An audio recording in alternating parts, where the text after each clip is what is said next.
العنکبوت، الروم۔ یہ دونوں صورتیں اپنے مضمون کے لحاظ سے تو عام ہیں۔ دونوں کا موضوع منکرین رسالت کو تہدید و وعید، ان کے شبہات کی تردید، اور اہل ایمان کے لیے اگر وہ ثابت قدمی کے ساتھ اپنے ایمان پر قائم رہیں تو انجام خیر کی بشارت ہے۔ پہلی سورہ العنکبوت میں اسی رعایت سے انہیں مصائب و شدائد کے ہجوم میں عزیمت و استقامت کی تلقین کی گئی ہے۔ اس کے لیے بناء استدلال پہلی سورہ میں زیادہ تر تاریخ کے حقائق اور دوسری میں انفس و آفاق کی نشانیاں ہیں۔ ان میں خطاب اگرچہ بعض مقامات پر نبی صلی اللہ علیہ وسلم سے بھی ہوا ہے اور اہل ایمان سے بھی، لیکن روئے سخن ہر جگہ قریش مکہ ہی کی طرف ہے۔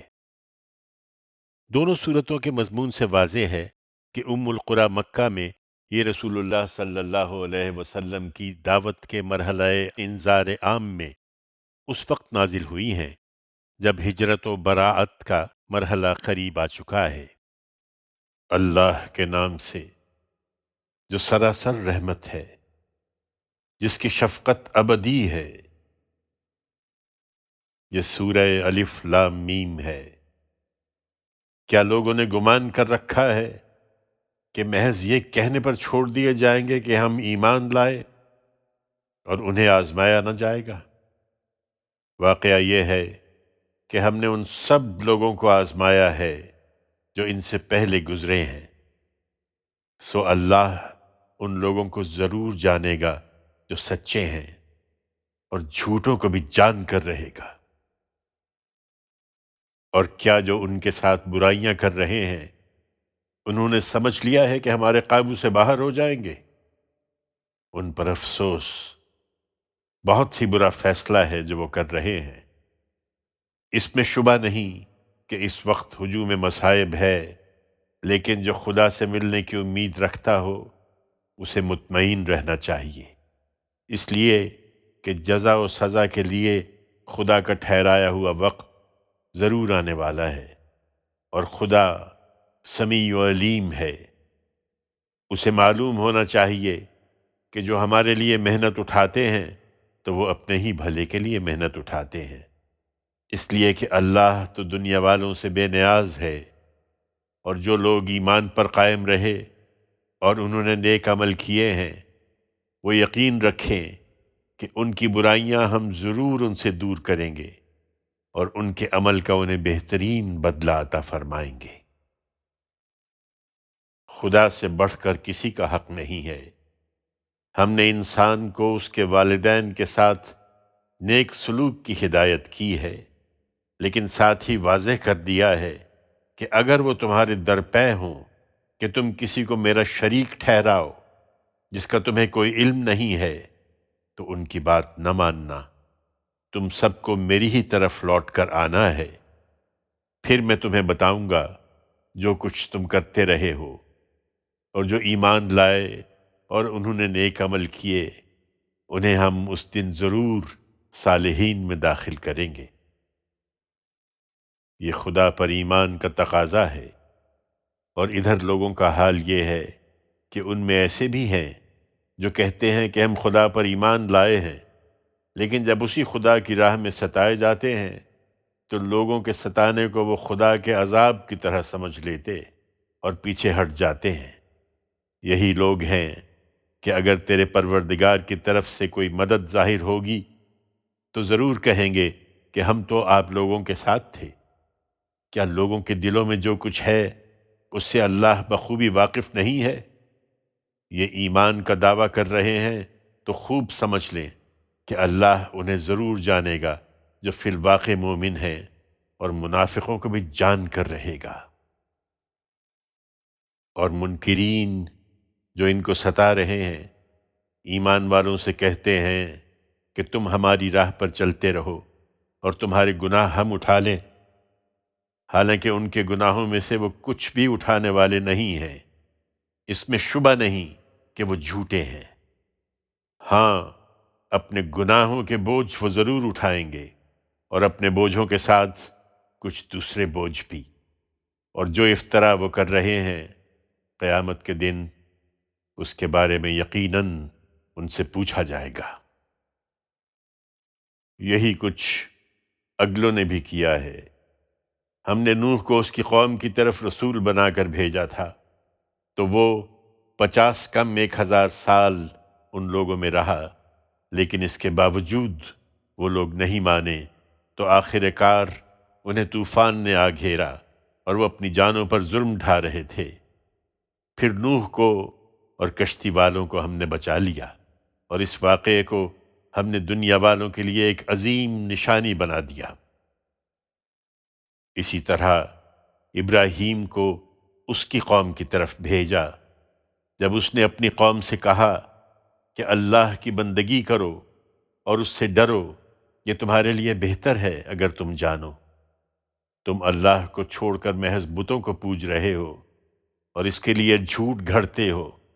حقیقت یہ ہے کہ جنہیں تم خدا کو چھوڑ کر پوج رہے ہو وہ تمہارے رزق پر کوئی اختیار نہیں رکھتے، سو اللہ ہی کے ہاں رزق تلاش کرو اور اسی کی بندگی کرو اور اسی کے شکر گزار رہو، تم اسی کی طرف لوٹائے جاؤ گے۔ اور اگر جھٹلاؤ گے تو یہ کوئی نئی بات نہیں ہے، اس لیے کہ تم سے پہلے بھی بہت سی قومیں جھٹلا چکی ہیں، اور خدا کے رسول پر تو صاف صاف پہنچا دینے ہی کی ذمہ داری ہے۔ کیا انہوں نے دیکھا نہیں کہ اللہ کس طرح خلق کی ابتدا کرتا ہے پھر اس کا اعادہ کر دیتا ہے؟ حقیقت یہ ہے کہ اللہ کے لیے یہ نہایت آسان ہے۔ ان سے کہو کہ زمین میں چلو پھرو اور دیکھو کہ اللہ نے کس طرح خلق کی ابتدا کی، پھر وہی اللہ اسے دوبارہ اٹھا کھڑا کرے گا۔ حقیقت یہ ہے کہ اللہ ہر چیز پر قدرت رکھتا ہے، پھر کسی کے اختیار میں نہ ہوگا کہ اس کے کسی فیصلے میں مداخلت کرے۔ وہ جس کو چاہے گا اپنے قانون کے مطابق عذاب دے گا، اور جس پر چاہے گا رحم فرمائے گا، اور تم اسی کی طرف پلٹائے جاؤ گے۔ لوگو، نہ تم زمین میں خدا کے قابو سے باہر نکل سکتے ہو، نہ آسمان میں، اور اللہ کے سوا نہ تمہارا کوئی کارساز ہے نہ مدد کرنے والا۔ اور جنہوں نے اللہ کی آیتوں اور اس سے ملاقات کا انکار کر دیا ہے وہی ہیں کہ میری رحمت سے محروم ہو کر مایوس ہو چکے، اور وہی ہیں کہ جن کے لیے دردناک عذاب ہے۔ سو ابراہیم نے اپنی دعوت پیش کی تو اس کی قوم کا جواب اس کے سوا کچھ نہ تھا کہ آپس میں کہنے لگے، اسے قتل کر دو یا جلا دو۔ پھر اللہ نے اس کو آگ سے بچا لیا۔ اس میں ان لوگوں کے لیے یقیناً بہت سی نشانیاں ہیں جو ایمان لائیں۔ اس نے کہا، تم نے اللہ کے سوا جو بت بنائے ہیں تو دنیا کی زندگی تک صرف آپس کی دوستی میں بنا لیے ہیں، پھر قیامت آئے گی تو اس دن تم میں سے ہر ایک دوسرے کا انکار کرے گا اور ایک دوسرے پر لعنت بھیجے گا، اور تمہارا ٹھکانہ آگ ہوگا، اور ان میں سے کوئی وہاں تمہارا مددگار نہ بنے گا۔ اس وقت لوط نے اس کی تصدیق کی، اور ابراہیم نے جب یہ دیکھا کہ اس کے سوا کوئی شخص بھی ماننے کے لیے تیار نہیں ہے تو کہا، میں اپنے پروردگار کی طرف ہجرت کرتا ہوں، بے شک وہی زبردست ہے، بڑی حکمت والا ہے۔ اسی استقامت کے صلے میں ابراہیم کو ہم نے اسحاق اور یعقوب عطا فرمائے اور اس کی اولاد میں نبوت جاری کی، اور انہیں کتاب کا حامل بنایا، اور اس کا اجر اسے دنیا میں دیا، اور آخرت میں بھی وہ یقیناً ہمارے نیک بندوں میں سے ہوگا۔ اسی طرح لوط کو رسول بنا کر بھیجا جب اس نے اپنی قوم سے کہا کہ تم لوگ کھلی بدکاری کے مرتکب ہوتے ہو، تم سے پہلے دنیا کی کسی قوم نے اس ڈھٹائی کے ساتھ اور اس طرح قومی حیثیت میں اس کا ارتکاب نہیں کیا۔ کیا تم مردوں کے پاس جاتے ہو اور فطرت کی راہ مارتے ہو اور اپنی مجلسوں میں علانیہ اس برائی کا ارتکاب کرتے ہو؟ اس پر اس کی قوم کا جواب اس کے سوا کچھ نہ تھا کہ انہوں نے کہا اگر تم سچے ہو تو ہم پر اللہ کا عذاب لے آؤ۔ لوط نے دعا کی کہ میرے پروردگار ان مفسد لوگوں کے مقابلے میں میری مدد فرما، اور اس کی یہ دعا اس طرح قبول ہوئی کہ ہمارے فرشتادے جب ابراہیم کے پاس خوشخبری لے کر آئے تو انہوں نے اسے بتایا کہ ہم اس بستی کے لوگوں کو ہلاک کرنے والے ہیں، اس لیے کہ اس کے لوگ ظالم ہو چکے ہیں۔ ابراہیم نے کہا اس میں تو لوط بھی ہے۔ انہوں نے جواب دیا کہ اس میں جو لوگ بھی ہیں انہیں ہم خوب جانتے ہیں، آپ مطمئن رہیے، ہم لوط کو اور اس کے سب گھر والوں کو ضرور بچا لیں گے، اس کی بیوی کے سوا، وہ البتہ پیچھے رہ جانے والوں میں سے ہوگی۔ اور جب یہ ہوا کہ ہمارے فرشتادے لوط کے پاس پہنچے تو ان کے آنے سے وہ سخت پریشان اور تنگ دل ہوا۔ اس کی پریشانی دیکھ کر انہوں نے تسلی دی کہ نہ اندیشہ کرو، نہ رنجیدہ ہو، تمہاری بیوی کے سوا ہم تمہیں اور تمہارے سب گھر والوں کو بچا لیں گے، وہ پیچھے رہ جانے والوں میں سے ہے۔ اس بستی کے لوگوں پر ہم ان کی نافرمانیوں کی پاداش میں آسمان سے عذاب اتارنے والے ہیں۔ قریش کے لوگوں، اس کی ایک واضح نشانی ہم نے ان لوگوں کے لیے باقی رکھی ہے جو عقل سے کام لیں۔ اور مدین والوں کی طرف ہم نے ان کے بھائی شعیب کو بھیجا، پھر اس نے دعوت دی کہ میری قوم کے لوگوں، اللہ کی بندگی کرو اور روز آخرت کے منتظر رہو اور زمین میں فساد نہ پھیلاتے پھرو۔ پھر انہوں نے اسے جھٹلا دیا تو آخر کار ایک زلزلے نے انہیں آ پکڑا، پھر وہ اپنے گھروں میں اوندھے پڑے رہ گئے۔ عاد اور سمود کو بھی ہم نے اسی طرح ہلاک کر دیا، ان کی بستیوں کے آثار بھی تم پر کھلے ہوئے ہیں، ان کے اعمال شیطان نے ان کے لیے خوشنما بنا دیے اور انہیں راہ راست سے روک دیا، حالانکہ وہ بڑے ہی ہوشیار لوگ تھے۔ اور قارون اور فرعون اور حامان کو بھی ہلاک کر دیا۔ موسیٰ ان کے پاس کھلی کھلی نشانیاں لے کر آ گیا تھا، تاہم انہوں نے بھی زمین میں گھمنڈ کیا اور وہ بھی ہم سے کہیں بھاگ کر نہیں جا سکے۔ سو ان میں سے ہر ایک کو ہم نے اس کے گناہ کی پاداش میں پکڑا۔ پھر ان میں سے کوئی تھا کہ اس پر ہم نے پتھراؤ کرنے والی ہوا بھیج دی، اور کوئی تھا کہ اس کو کڑک نے آ لیا، اور ان میں سے کوئی تھا کہ اسے ہم نے زمین میں دھسا دیا، اور کوئی تھا کہ اس کو ہم نے غرق کر دیا۔ حقیقت یہ ہے کہ اللہ ان پر ظلم کرنے والا نہیں تھا، بلکہ وہ خود ہی اپنی جانوں پر ظلم ڈھانے والے تھے۔ اللہ کے سوا جن لوگوں نے دوسرے کارساز بنا لیے ہیں، ان کی مثال مکڑی جیسی ہے کہ اس نے ایک گھر بنایا، اور کوئی شبہ نہیں کہ سب گھروں سے بودا گھر مکڑی کا گھر ہی ہوتا ہے۔ اے کاش یہ لوگ جانتے، اللہ کے سوا جن چیزوں کو بھی یہ پکارتے ہیں، حقیقت یہ ہے کہ اللہ انہیں اچھی طرح جانتا ہے، اور وہ زبردست ہے، بڑی حکمت والا ہے۔ یہ مثالیں ہم لوگوں کی فہمائش کے لیے بیان کرتے ہیں، مگر ان کو وہی سمجھتے ہیں جو علم والے ہیں۔ زمین اور آسمانوں کو خدا نے برحق پیدا کیا ہے، اس میں یقیناً بہت بڑی نشانی ہے ان کے لیے جو ماننے والے ہوں۔ کہ دھیان نہیں دے رہے تو ان کی پرواہ نہ کرو اے پیغمبر، اور اس کتاب کو پڑھتے رہو جو تمہاری طرف وحی کی گئی ہے، اور نماز کا اہتمام رکھو۔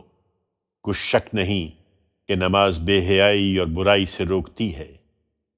یہ اللہ کی یاد ہے، اور حقیقت یہ ہے کہ اللہ کی یاد بڑی چیز ہے۔ تم اس پر بھروسہ رکھو، اس لیے کہ اللہ جانتا ہے جو کچھ تم لوگ کرتے ہو۔ اور اہل کتاب اس دعوت کی طرف متوجہ ہوں تو ان کے ساتھ اسی طریقے سے بحث کرو جو بہتر ہے، سوائے ان کے جو ان میں سے ظالم ہیں۔ ان کے ساتھ کسی بحث کی ضرورت نہیں ہے۔ تم انہیں بتاؤ کہ ہم اسے بھی مانتے ہیں جو ہماری طرف نازل کیا گیا ہے، اور اسے بھی جو تمہاری طرف نازل کیا گیا تھا۔ ہمارا معبود اور تمہارا معبود ایک ہی ہے، اور ہم اسی کے فرما بردار ہیں۔ ہم نے یہ پیغمبر اسی طرح یہ کتاب تمہاری طرف اتاری ہے، سو جن کو ہم نے اس سے پہلے کتاب سے نوازا ہے وہ اس پر ایمان لائیں گے، اور ان میں سے بعض اس پر ایمان لا بھی رہے ہیں، اور ہماری آیتوں کا انکار تو وہی کرتے ہیں جو انکار کا فیصلہ کیے بیٹھے ہیں۔ تم اس سے پہلے نہ کوئی کتاب پڑھتے تھے، نہ اس کو اپنے ہاتھ سے لکھتے تھے۔ اگر ایسا ہوتا تو یہ جھٹلانے والے البتہ شک میں پڑ سکتے تھے۔ نہیں، اس میں کسی شک کی گنجائش نہیں ہے، بلکہ یہ قرآن تو کھلی ہوئی آیتیں ہیں ان لوگوں کے سینوں میں جنہیں علم عطا ہوا ہے، اور ہماری آیتوں کا انکار تو وہی کرتے ہیں جو اپنی جانوں پر ظلم ڈھانے والے ہیں۔ یہ ظالم کہتے ہیں کہ اس کے پروردگار کی طرف سے اس پر نشانیاں کیوں نہیں اتاری گئیں؟ ان سے کہو نشانیاں تو خدا ہی کے پاس ہیں، میں تو صرف ایک کھلا ہوا خبردار کرنے والا ہوں۔ کیا ان کے لیے کافی نہیں ہے کہ ہم نے تم پر یہ کتاب اتاری ہے کہ انہیں پڑھ کر سنائی جا رہی ہے؟ اس میں یقیناً ان لوگوں کے لیے رحمت ہے اور یاد دہانی بھی جو ایمان لائیں۔ یہ انکار کا فیصلہ کیے بیٹھے ہیں، یا ان پر فی الواقع حقیقت واضح نہیں ہوئی؟ کہہ دو کہ اس پر میرے اور تمہارے درمیان اللہ گواہی کے لیے کافی ہے۔ وہ جانتا ہے جو کچھ زمین اور آسمانوں میں ہے۔ البتہ یاد رکھو کہ جو باطل پر ایمان لائے اور جنہوں نے اللہ کا انکار کر دیا ہے وہی نامراد ہونے والے ہیں۔ یہ تم سے عذاب کے لیے جلدی مچائے ہوئے ہیں۔ ان پر عذاب آ جاتا اگر اس کے لیے ایک وقت مقرر نہ ہوتا۔ ان کا رویہ یہی رہا تو یقیناً ایک دن وہ اچانک ان پر آ جائے گا اور انہیں خبر بھی نہیں ہوگی۔ ان پر افسوس، یہ تم سے عذاب کے لیے جلدی مچائے ہوئے ہیں، درا حالی کہ جہنم ان منکروں کو گھیرے میں لے چکی ہے۔ یہ اس دن کا خیال کریں جس دن عذاب ان کے اوپر سے اور ان کے پاؤں کے نیچے سے انہیں ڈھانک لے گا، اور ارشاد ہوگا کہ اب چکھو اس کا مزہ جو کرتے رہے ہو۔ میرے بندو جو ایمان لائے ہو، یہ تم پر ظلم و ستم سے باز نہیں آتے تو ہجرت کر کے یہاں سے نکل جاؤ۔ میری زمین بے شک وسیع ہے، سو جہاں رہ کر بن پڑے تم میری ہی بندگی کرو۔ یہ دنیا ہمیشہ کے لیے نہیں ہے، یہاں ہر جان کو موت کا مزہ چکھنا ہے۔ پھر تم ہماری ہی طرف لوٹائے جاؤ گے، اور جو ایمان لائے اور انہوں نے نیک عمل کیے ہیں انہیں ہم ضرور جنت کے بالا خانوں میں جگہ دیں گے جن کے نیچے نہریں بہہ رہی ہوں گی، وہ ان میں ہمیشہ رہیں گے۔ کیا ہی اچھا صلہ ہے عمل کرنے والوں کے لیے جنہوں نے صبر کیا اور ہر حال میں اپنے پروردگار ہی پر بھروسہ کرتے رہے۔ یہ خیال نہ کرو کہ یہاں سے نکلو گے تو کھاؤ گے کہاں سے۔ کتنے جانور ہیں جو اپنی روزی اٹھائے نہیں پھرتے، اللہ ہی ان کو روزی دیتا ہے اور تمہیں بھی، اور وہ سمیع و علیم ہے۔ حقیقت یہ ہے کہ ان کی عقل ماری گئی ہے۔ اگر تم ان سے پوچھو کہ زمین اور آسمانوں کو کس نے پیدا کیا ہے اور سورج اور چاند کو کس نے مسخر کر رکھا ہے، تو ضرور کہیں گے کہ اللہ نے۔ پھر کہاں سے اوندھے ہو جاتے ہیں؟ کیا ان کے معبود انہیں کھلاتے ہیں؟ ہرگز نہیں، اللہ ہی اپنے بندوں میں سے جس کا رزق چاہتا ہے کشادہ کرتا ہے، اور جس کا چاہتا ہے تنگ کر دیتا ہے۔ بے شک اللہ ہر چیز کا جاننے والا ہے۔ اور اگر تم ان سے پوچھو کہ آسمان سے کس نے پانی برسایا، پھر اس سے زمین کو اس کے مردہ ہو چکنے کے بعد زندہ کر دیا، تو ضرور کہیں گے کہ اللہ نے۔ کہو شکر کا سزاوار بھی اللہ ہے، لیکن ان میں سے اکثر سمجھتے نہیں ہیں۔ اس کا سبب یہ ہے کہ دنیا پر ریجھے ہوئے ہیں، اور حقیقت یہ ہے کہ یہ دنیا کی زندگی لاہ و لعب کے سوا کچھ بھی نہیں۔ اصل زندگی کا گھر تو آخرت کا گھر ہے، اگر یہ جانتے۔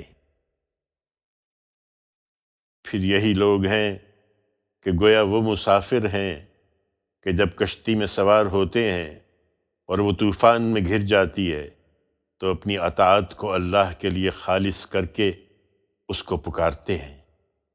پھر جب اللہ نجات دے کر انہیں خشکی کی طرف لے جاتا ہے تو نجات پاتے ہی شرک کرنے لگتے ہیں کہ ہم نے جو نعمت ان کو بخشی ہے اس کی ناشکری کریں اور دنیا کی اس زندگی سے چند دن اور بہرہ مند ہو لیں۔ اس کا انجام کیا ہے اب آگے جان لیں گے۔ کیا انہوں نے دیکھا نہیں کہ ہم نے ایک مامون حرم بنایا جس میں یہ چین کی زندگی بسر کر رہے ہیں، درا حالی کہ ان کے گرد و پیش لوگ اچک لیے جاتے ہیں؟